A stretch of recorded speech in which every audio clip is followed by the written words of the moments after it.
Vamos bater esse papo aqui. O homem também é escritor. Foi convidado aqui para falar um pouquinho dessa obra aqui. A história é feita por nós. Né, Jones? Seja bem-vindo. Obrigado, Jura, Gabriel.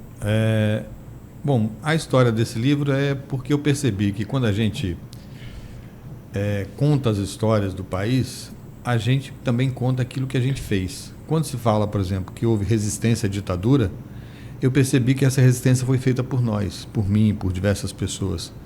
Então, a história não é só aquilo que está nos livros. A história é aquilo que a gente está fazendo no dia a dia. Sim. Então, por exemplo, hoje a gente está vivendo um governo fascista, existe resistência a esse governo fascista. Isso é história, é o que vai ser contado nos livros daqui a alguns anos. Então eu percebi isso, que a gente tinha feito a história e resolvi contar a história. Só que como eu gosto muito de contar causo, foram diversos causos que juntos dão uma cronologia e dão uma montagem de como foi esse período da minha vida, uma parte pelo menos. O ponto que você pega aqui, Jones, a partir de que ano aqui que você começa? Olha, a partir de 64, Sim. Porque eu morava em Belo Horizonte, eu sou mineiro, e teve uma passeata que saiu da Secretaria de Saúde, tinha umas 300 pessoas mais ou menos, e a cavalaria do Exército passou por cima, literalmente, com espada.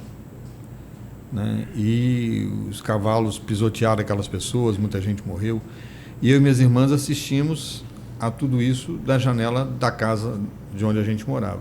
Eu tinha 9 anos, a outra tinha 12, a minha outra irmã tinha 13.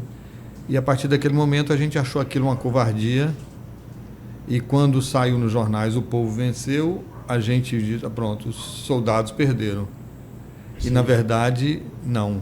Então, foi a primeira vez que a gente entendeu o que era fake news, né? Porque a gente viu uma coisa, aconteceu e foi dita outra. Então, foi uma experiência que marcou a vida da gente. E tanto eu como minhas 2 irmãs acabamos militando em organizações que fizeram resistência à ditadura. E ao longo do livro eu vou contando isso. Eu fui sequestrado quando eu tinha 14 anos, o Exército me sequestrou, e foi um processo muito difícil. Minha irmã foi presa e torturada com 19 anos. Então são causas pessoais, né? São. Johnny, isso aqui que você estava me falando é muito grave. Hoje a gente está em uma sociedade que um jovem de 14 anos ou abaixo de 18, vamos falar assim, por mais que ele seja político, de esquerda ou de direita, não tem essa perversidade que existia lá atrás, né? Eu estava andando na rua, aí gritaram, chamaram meu nome. Quando eu fui falar, me puxaram para dentro de um carro, botaram um capuz e vão chutando, dando murro para que você não consiga raciocinar, para que você fique nervoso. E depois me deixaram numa casa que não era... que na verdade era uma república de alguns jovens que estavam presos, e me interrogaram para localizar uma pessoa. E eu disse que não conhecia, e foi durante um período, foi muito difícil, mas como eu tinha 14 anos, eles acabaram achando que eu não tinha nada com aquilo e me soltaram. Quando eu saí, encontrei a pessoa que eles estavam procurando e avisei, e a pessoa conseguiu ficar foragida. Mas assim, não tinha...